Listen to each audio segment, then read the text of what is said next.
The Texas House approved redrawn congressional maps yesterday, ending a weeks-long standoff with Democrats in the state. We've got the new map. You can see it on your screen here. The partisan gerrymander would give Republicans 5 more winnable seats in the U.S. House. And now it's sparked a redistricting arms race across the country, with Democratic-led states like California trying to push through their own maps. For more details on the states drawing these battle lines, we are joined by Washington correspondent Drew Petrimo, who's got his eyes and ears on what's happening around Washington. Big moment. These guys are back there. They've got this map passed. Now what, Mr. Petrimo?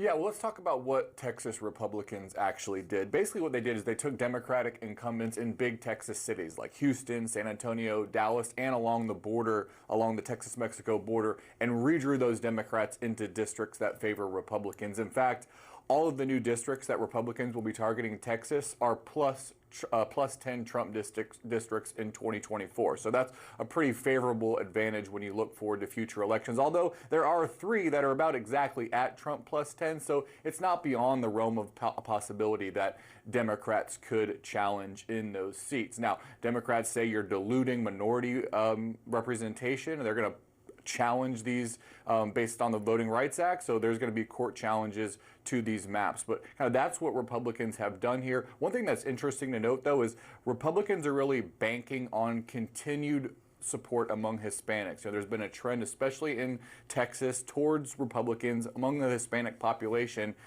They need that to continue in order for these maps to really pay dividends, and there are some questions about whether that support will continue. There's been some bleeding of support, especially when it comes to things like cost of living.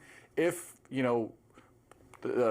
if we still see continued problems in the economy or issues like that around immigration, where Republicans lose some support among Hispanics, these maps could become a challenge for Republicans. Now, Republicans in Texas say, you know what, that's a fight for another day. We got these maps done. This is a win for us. Let's listen to a Republican state rep, Todd Hunter. The underlying goal of this plan is straightforward: improve Republican political performance. That's something that we've been discussing as this saga has continued. They're not hiding the ball this time. Usually when it comes to gerrymander, they try to keep it a little bit hidden. No, they are very much out in the open saying this is why we are doing that, which is why you were seeing other states like California say, fine, we're going to do what you guys are going to do. Yeah, the Texas Senate set to pass those maps today. The same day, California moving forward with its plan to redraw districts. They have a new map now. There are some impediments to California's efforts. Namely, they're going to have to put this before voters in November. Voters will have to decide whether or not these new maps will be in play for the midterm elections. And if you look at California's maps, they're trying to create 5 new districts that Democrats can win too. If you look at them, 3 of them would be pretty solid Democratic districts, but really what they're doing in California is creating 2 new swing districts. So those are going to be hotly contested. It's a little bit harder for California to match what Texas is doing, and that's kind of repeated across the country. Republicans do have an advantage when it comes to this gerrymandering, redistricting fight that they could probably exploit. But, you're talking about a few votes here. We can talk a little bit more maybe about what happens usually in midterm elections, and this might not really be that big of a deal. So in California, the state Supreme Court yesterday rejected an attempt by Republicans to, get rid of this and stop it in its tracks, but that didn't happen. Yeah, in both Texas and California, legal fights are going to be continuing. The RNC and the DNC are both promising to challenge each other's maps. I was talking about what this means kind of in the grand scheme of things, and I was looking, our partners at Decision Desk HQ ran an analysis. The president's party lost ground in the House of Representatives in 38 of the last 42 midterm elections. And a lot of times, low approval rating on the part of the president is kind of the foundation for how the president's party loses seats. Trump's approval rating right now 45%. DDHQ predicts that would be amount to about a 30-seat loss for the president's party. So 5 here, 5 there might not even matter.